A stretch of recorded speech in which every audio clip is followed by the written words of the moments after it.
Почитувани граѓани, денес ги објавуваме неплатените обврски на државните институции со пресечен датум 31.5.2017 година.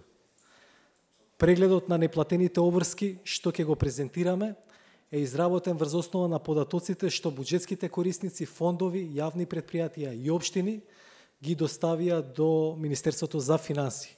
Затоа Министерството за финансии не може да ја гарантира нивната веродостојност.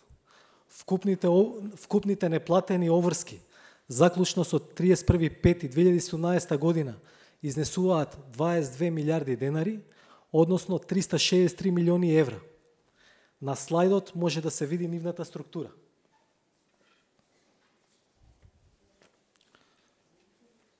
Буџетските корисници и фондови, заедно со локалните установи финансирани преку блок дотации, имаат неплатени обврски во износ од 6 милиарди денари. Неплатените обврски на буџетските корисници изнесуваат 5,1 милиарда денари, на фондовите 30 милиони денари и на локалните установи финансирани преку блок дотации 893 милиони денари. Во рамки на буџетските корисници, најголемиот износ на неплатени обврски е во финансирање на дејностите од областа на културата во износ од 2,4 милиарди денари. Тука обврските се главно за изградба на салата на Филхармонијата, Драмскиот театар, објектот Мајка Тереза и за театарот Велес. Неплатените обврски на јавните здравствени установи изнесуваат 3,2 милиарди денари. Најголеми се во Институтот за трансфузиона медицина, Општата болница 8 септември Скопје и Клиниката за хируршки болести Свети Наум Охридски Скопје. Јавните предпријатија основани од Република Македонија имаат неплатени обврски во износ од 6 милиарди денари. Најголеми се во МЖ Транспорт, АД Мепсо и АД Македонија Пат. Општините имаат неплатени обврски во износ од 4,6 милиарди денари. Во оваа сума не достига општина Гостивар, бидејќи не достави информации до Министерството за финансии. Општини со најголеми неплатени обврски се Охрид, Тетово и Карпош. Локалните предпријатија основани од општините имаат неплатени обврски во висина од 2,5 милиарди денари. Највисоки обврски имаат локалните предпријатија во Куманово, Охрид и градот Скопје. Деталниот преглед на неплатените обврски може да се најде на веб страницата на Министерството за финансии во делот реформи, па потоа да се избере транспарентност и отчетност. Може да се види тука на слайдот. Дозволете да информирам јавноста дека Министерството за финансии во моментов договара со Светска банка проект за справување со овие обврски и развивање на механизми за нивно спречување во иднина.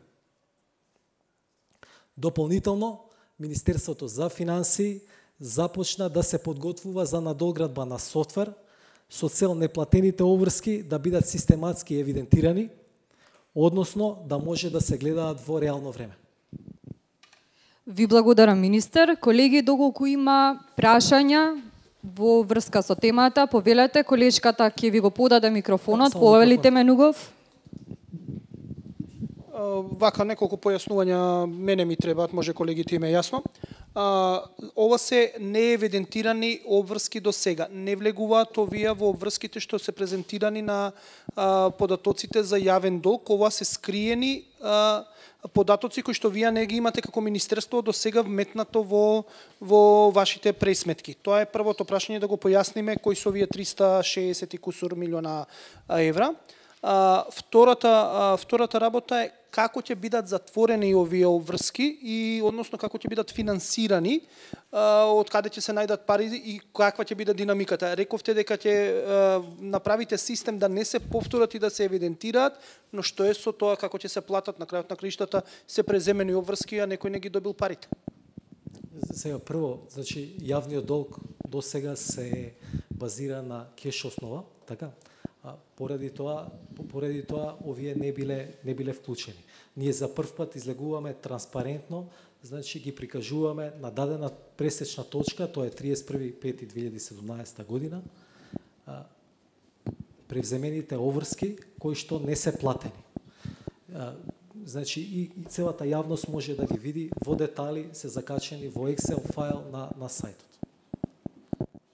Тоа е првото прашање. Сега ние гледате превземаме активности заедно со Светска банка, значи да разработиме методологија, значи за реализација на овие обврски и посебно е важно за развивање на механизми за нивно спречување на таложење во еднината. Рековте таложење, како ќе го елиминирате, има ли представа, бидејќи еден од проблемите за што сме пишувале ние до сега, дел од медиумите, дел не ни знаеа дека има вакви скриени долгови, ние што пишувавме, големиот проблем е не доставувањето од страна на самите министри на обврските до Трезорот, односно до Министерство за финансии. Тоа беше голем проблем што се појави. Имате ли веќе идеја како тоа да го решите? Едноставно да не ги чуваат решенијата што треба да дојдат до Трезорот за исплата, како ќе го решите сето тоа? Апсолутно, јас се согласувам со вас. Значи, за тоа и така го завршивме пресуд. Значи, ние во моментов од еден проект кој што веќе постои во Министерството за финансии, твининг проект со Финска, бараме средства со кои што ќе го надоградиме софтверот во Трезор, за да може практично евидентирањето на овие обврски да биде во реално време. И ако преидеме на таков, ако го промениме тоа, ние ќе можеме да имаме и во реално време следење на овие обврски. Па потоа, поврзано со вашето прво прашање, ако направиме таква надоградба, ние сме целосно посветени да ја направиме, значи дури јавниот долг ќе може да се следи и на кеш основа и на пресметковна основа.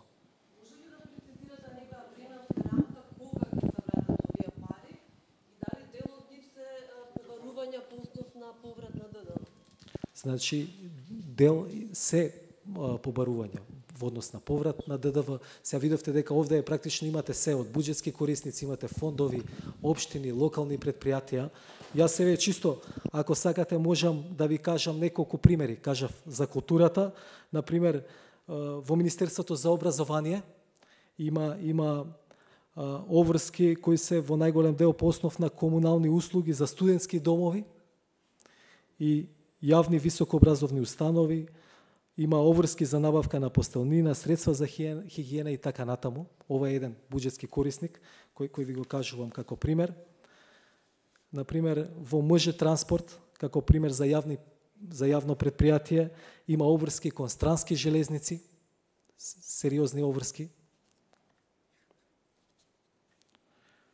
АД Македонија пат, например, има обврски за ДДВ кон УЈП.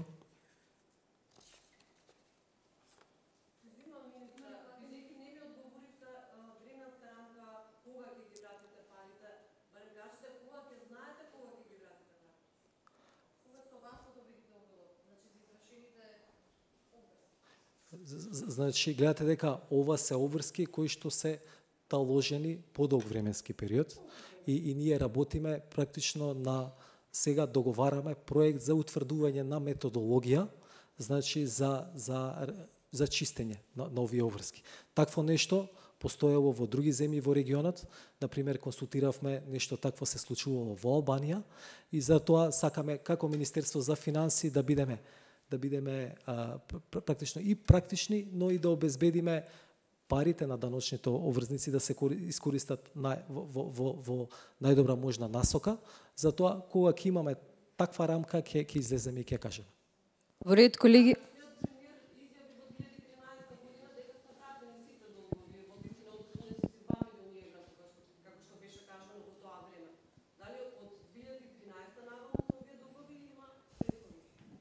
Ние јасно го покажуваме пресекот, значи пресекот на менување на власта 31.5.2017 година. Значи тоа што го имате тука е пресекот, така да како временска димензија ние не навлегувавме. Податоците кои што ви ги покажуваме не се изворни на Министерството за финансии, туку ние побаравме од сите буџетски корисници, фондови, јавни предпријатија и општини да ни достават податоци за нивни обврски на пресечниот датум. И тој го презентираме.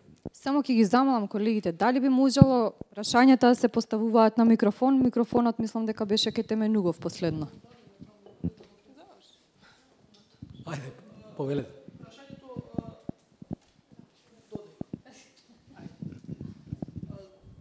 Значи, кажавте вие пресечниот датум, тоа не ни е спорно.